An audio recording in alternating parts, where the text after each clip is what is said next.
افسانه پینټم پین. زه نه پوهېږم چې دا زه په کوم غم واوړېدم. ما ته ایله ایله یاد شي چې زه د 6م کلاس طالب العلم وم چې یو وار د خپل تره ګلاغا سره د ښار هسپتال ته تللی وم. هغه وخت ګلاغا تره په دغه روغتون کې ډسپنسر و. د سرجري واډو دغه غټ حال کې بلا ډېر کټونه پراته وو. څه مریضان خاموش وو، خو ځینو مریضانو د درد نه چغې وهلې. ما ته مې کاکا وې دغه مخامخ چې ولاړ دی دا ډاکټر صاحب اوس د برطانیې نه راغلی دی، لا کمومره دی خو غټ سرجن دی. ما په وړومبي ځل سرجن صاحب ولیدو.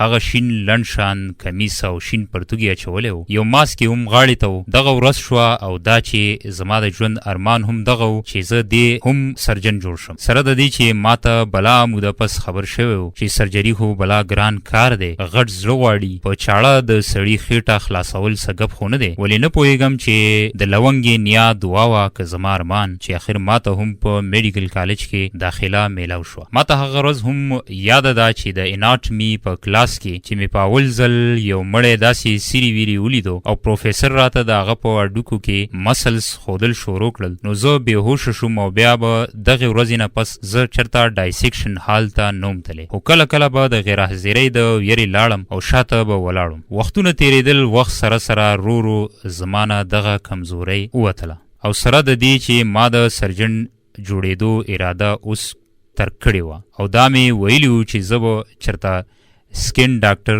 چې دی جوړ شم. کار به میم اسان وي، د ایمرجنسۍ د ډیوټۍ نه به هم خلاص یم، خو کله کله به د ماشوموالي هغه ارمان بیا په زړه کې سریک ووهو او زما د سرجن جوړېدو اراده به لا پخه شوه. ما په کتابونو کې دا لوستي وو چې د سرجن دپاره مخامخ په سرجرۍ ټیبل پروت بس یو ناروغه وجود دی او د سرجن کار دغه ناروغه وجود جوړول دي. دې کې به د مینې او د وینې احساس دومره معنا نه لري. ګنې نو زړهسوان دي سره بیا شاید هغه کار هغه شان اونشي لکه څنګه چې په کار وي. ما بلا ډېر اپریشنونه وکړل، زړه مې کلک شوی و، انسانان د درد او د تکلیف نه خلاصولو. ولې دا نن بیا زه څنګه هغه ماشوم شوم؟ زما زړه خولې له راغی. ما یو ملګري ډاکټر اصغر ته وویل بس ته د دغې ماشومې اپریشن وکړه، زما طبیعت بالکل خراب دی. دغه ماشومه خدای خبر ولې ما به چې ورته کتل راته به مخې ته خپله لور ودرېده. دا یو عجیبه شان د اتفاق و چې د دغې ماشومې نوم سدره و او زما د لور نوم هم سدره و. عمرونه یې هم د لږ ډیر فرق سره یو رنګ و. دغه ماشوم پرون د شمالي وزیرستان نه راوړې شوې وه چې د ښخ شوي ماینز له کبله یې ښې خپه مکمل اولتې وه. زما بلا کوشش و چې د دغه ماشومې خپه بچ شي، خو نشوه او نن دا فیصله وشوه چې د ګینګرین مسلسل زیاتوالي له کبله دې ته اړ یو چې د دغه ماشومې خپه د زنګون نه لاندې کټ کړو. امپیوټیشن عام طور پر د سرجرۍ تر ټولو نه اسان کار وي، خو چې زما په ذهن کې به دغه ماشومه راغله نو ما به محسوس کوله لکه چې دا زما لور سدره ده. ما یو ځل بیا ډاکټر اجمل ته معذرت وکړو، خو نه پوهېږم چې ډاکټر اجمل ولې زه د دغه درد نه تېرولم. ما سوچ کوو چې زما د هسپتال نه په څه بهانه چوټي اخلم او لږ ارام به وکړم چې واپس شم نو د دغې ماشومې اپریشن به هم شوی وي او دا به د یوې خپې سره تر کوره رخصت شوي هم وي. خو زړه مې دغې ته هم سم نه شو. ما ډاکټر جلال ته ووی بس سمه ده، د دغې ماشومې ژوند بچ کول اړین دي، تاسو پری اپریټیو برابر کړئ نو زه درځم. زه څه خبروم چې د دغه درد د کیفیت به مال لیونې کړي. د اپریشن نه وړاندې چې موږ د ماشومې د خپلوانو نه د هغې د خپې کټ کېدو اجازه اخیسته او هغې ته د دستخط په کارو نو د کاغذونو سره بهر د واډ نه راووتلم. ما وی سدره وزیر ماشومې سره څوک دی؟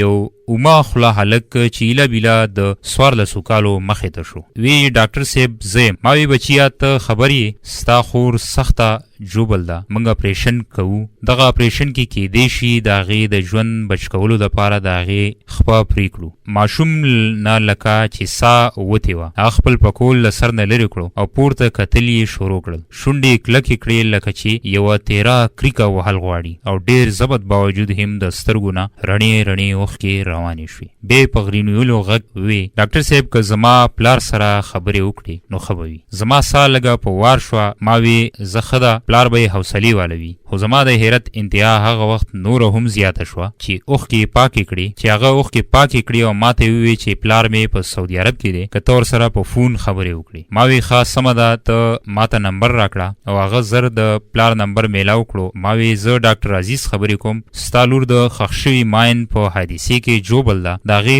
اپریشن دی او موږ کوشش کوو چې د هغې ژوند بچ کړو، خو دغه دوران که د هغې خپه بچ پاتې نشي نو تاسو اجازت کوئ. او بل غاړې نه په فون د سلګو او د هیټکو یو اواز زما زړه داغ داغ کړو. ما وی چې څه وکړم؟ ما ته بیا خپله لور سدره مخې ته شوه. کاکا چې په سا شو نو راته یې وی ډاکټر صاحب چې د دغه ماین سره هم هلته مړه وی نو ښه به وی. څه وکړو؟ بدبخته یو، دغه ماشوم به ګوډه څنګه ووینم؟ او بیا په چغو شو. ما وی ورور حوصله کوه، ژوند مهم دی، ژوند ښکلی دی او ما په ژوند کې په اول ځل محسوسوله چې زه هسې بکواس کوم، نه ژوند مهم دی او نه ښکلی دی. هغه لږ په حوصله شو، وی تاسو چې څه وکړل بس هم هغه سم دي. دا اول ځل و چې ما په دغه کاغذ صرف دومره ولیکل چې د مریض پلار له کوره لرې دی او هغه سره رابطه ممکن نه ده. زه تر ننه نه یم پوهه چې ما د سدره پلار اجازه ولې هلته په لیک کې را نه وسته. دغه وخت زه د سرجن په ځای شاید پلار جوړ شوی وم او ما ته داسې محسوس کېده لکه زه چې د خپلې لور دپاره دسخط کوم. اپریشن وشو. موږ د سدره نه د زنګون نه لاندې جوبل خپه لرې کړه. د سدره ژوندون بچ شو. د اپریشن په درېیمه ورځ چې سهار ما راوند کوو نو سدره په کټ کې هغسې پرته وه. معصوم مخ ته به ما سم نشو کتلی. ما به کوشش کوو چې زر د دغه بیډ نه تیر شم. زه لږ خپه نیولی شوم. ما وی سدره څنګه ده؟ هغه مسکی شوه. وی زه خو اوس جوړه یم. دغه نرسه ماله چوټي نه راکوي. هر سهار ماښام راکې ستنې ټومبي. د شپږو کالو دغه ماشومې معصومیت خدایا. ما وی بچیا درد خو نشته؟ وی ډاکټر صاحب ما ټوله شپه د درد نه خوب نه دی کړی. زما ښي خپه درد کوي. د ورځې ښه وي خو ټوله شپه درد کوي.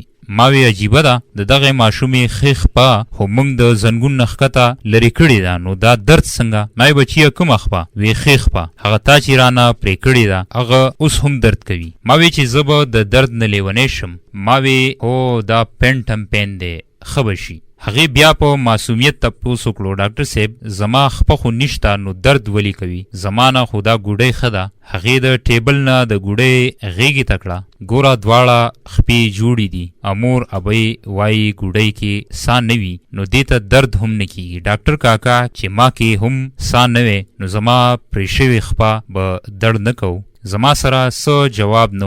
ما د درد دوا ورته په فایل ولیکله. هغې ګوډۍ ته کتل او خپل د زنګون نه لاندې لرې کړې شوې خپې ته او د ځان سره یې پټ پټ څه ویل. د دغه ماشومې درد تر ننه زما نه هیر نه شو. زه چې کله کله نن هم پیادل روان شم نو راته داسې محسوسیږي چې زما ښې خپه درد نه کوي. زما ښې خپې له یخني او ګرمي هم نه کیږي لکه چې زما ښې خپه چې د سره وینه. د ښار لوی نفسیاتو ماهر سره د علاج دا زما 8م کال روان دی.